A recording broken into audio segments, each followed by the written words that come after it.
Quand l'inflammation est maîtrisée, c'est beaucoup plus facile d'adopter une approche plus constructive d'alimentation. J'ai beaucoup de patients, surtout des jeunes adultes. Vous savez quoi?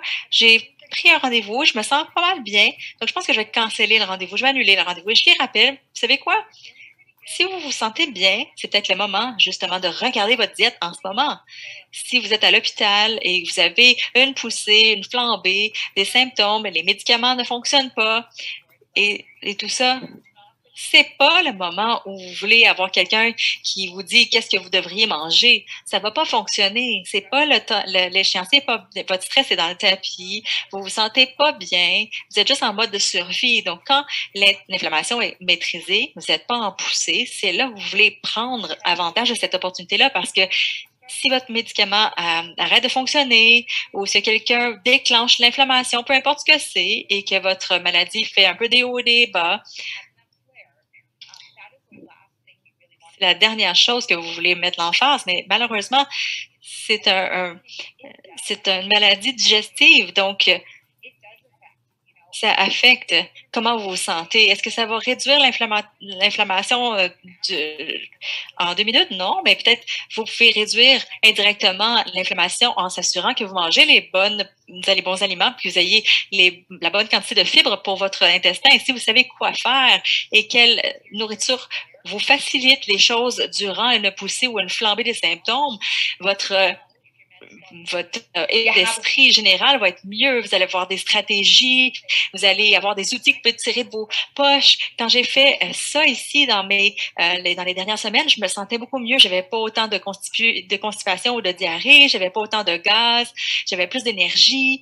Donc, si vous êtes dans poussée des symptômes et que vous avez beaucoup de douleur, ça fait pas de sens de vraiment ajouter ces autres symptômes en plus. Donc, d'avoir si vous commencez en ce moment et que vous vous sentez très restrictif, ne vous cliquez pas. Nous avons tous passé par là. Mais juste regardez comment on peut trouver ces stratégies pour les utiliser. Et c'est démocratique d'être, par exemple, un jeune adulte ou un adolescent.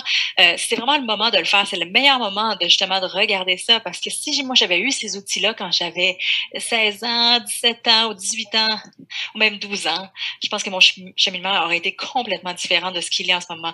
Il n'y aurait pas eu cette liste de toutes ces chirurgies que j'ai fait, dont j'ai parlé dans mon cheminement. Mais je pense que peut-être qu'il y en aurait eu, mais je l'aurais approché d'une façon beaucoup plus différente. Donc, si vous regardez vos buts à long terme et la réintroduction de certains aliments dans votre diète pour vous aider à enlever un peu l'anxiété autour de la nourriture, c'est vraiment un cheminement à faire. Donc, vous pouvez construire aussi la confiance. C'est pas, quand je vois quelqu'un, c'est pas, vous avez une peur, par exemple, d'une pomme.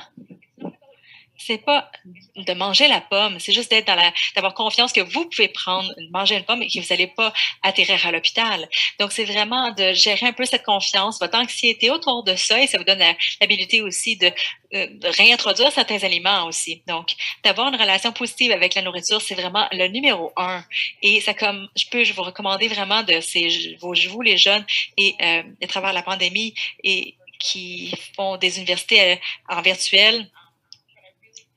Je pense que vous avez l'opportunité ici de vraiment d'apprendre à un jeune âge et ça va vraiment mettre en forme un peu votre cheminement. Donc, enlevez un peu les histoires qui sont plantées dans vos têtes sur la nourriture et si vous voulez vraiment guérir et recouvrir un peu la santé, si vous n'avez pas dans le fond, règles individuelles, personnalisées que vous avez autour de la nourriture.